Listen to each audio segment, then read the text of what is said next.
সামনে যখন রেজাল্ট বেরায়। বাবা আজকে তো রেজাল্ট বেরাবে, আমার খুব ভয় লাগছে। এই না রেজাল্ট বেরাবে তো ভয় করছে না? ভয় তো করছে, কিন্তু কি উপায়, রেজাল্ট তো দেখতেই হবে না। ও বাবা হে ঠাকুর, রেজাল্টের সময় টপারদের অবস্থা।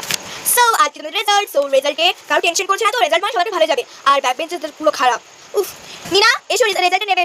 এই কালকে ইয়েস ম্যাম আসছি, তোমার রেজাল্টটা দিন না। ভয় লাগছে, দেখি রেজাল্টটা। কি মাত্র 28-এর মধ্যে 27 পেয়েছি? এরপর তো আমাকে বলবে কি করি, মালিকে দেখাতেই হবে। এটা ছেড়ে দিই যদি ম্যাম ওকে আইডিয়া, এটার বান্ধবীকে দিয়ে দিই। কিরে মিনা কেমন নাম্বার পেলি? আর বলিস না, আর কেমন নাম্বার পাবো? 28-এর মধ্যে 27 পেয়েছি, কত কম নাম্বার বলতো? ভালো লাগে না ফের। কি 28-এর মধ্যে 27? ভালোই তো পেয়েছিস রে, ভালো পেয়েছি। তোর বলতে লজ্জা করে না? 28-এর মধ্যে 27 অনেক কম, 10 না 25 নাম্বার কম, তুই বলছিস ভালো নাম্বার পেয়েছি? ভালো লাগে না, নিজে ব্যাকগ্রাউন্ড বলে লোককে ব্যাকগ্রাউন্ড করবি? যাইতে মেয়ে একটা, ভালো লাগে না দের। এই তুই এত কথা বাড়ি বলছিস যে দিদি তো রেজাল্ট দেখতে আমাদের, দেখি দে রেজাল্ট কি করে দিতে দেখি নে বাবা রে। উফ দে এটা তো রেজাল্ট না, দেখি। এই বোকামে মাত্র 1 নাম্বার তো কম পেয়েছিস তাই নাকি? 10-25 নাম্বার কম, বোকামে কোথাকারে দেখবা।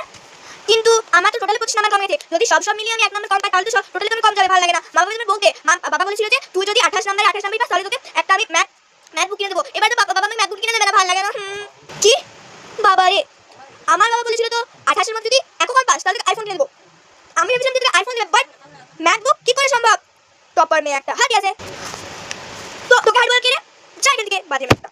ভার্সেস ব্যাক বেঞ্চার্সদের রেজাল্ট আসার পর ওদের রিঅ্যাকশন। স্টুডেন্টস আজকে তোমাদের রেজাল্ট, সো রেজাল্ট একটু টেনশন পাওনি তো? ব্যাক বেঞ্চার্সরা সাইডে বসবে, বুঝতে পারলে? আমি এখনই সি সেকশনে ঘুরে এলাম টপারদেরকে দিয়ে, ওরা এত সুন্দর সুন্দর নামে তোমাদের লজ্জা নেই? তোমাদের কোন নাম্বার বলে যাই ছাড়াই। এই সুদা গাড়ি গাই নিবি আই। এই শোন, আমি না নম্বর হাই যাবো, 28-এর মধ্যে 26 পাবো। হ্যাঁ ম্যাম এখন ডাকলো, আমি যাবো, খাতা নিয়ে আসবো। আন্ডারস্ট্যান্ড? যাচ্ছি। এই সুদা খাতা নিয়ে ধর খাতা ধরতে আর পাই না। উফ খাতা দিন। উফ বেঞ্চে বসে দেখবো, এখন না দেখা কোনো মুভি নেই। তাও ম্যামের সামনে দেখে নি। কি 28-এর মধ্যে আমি পেয়েছি 27? আমি তো 10টা ভিলি দিয়েছি, এত বেশি নাম্বার। এরপর তো বাবার কাছে যাবো, আমি এবার খাতা লিখবো।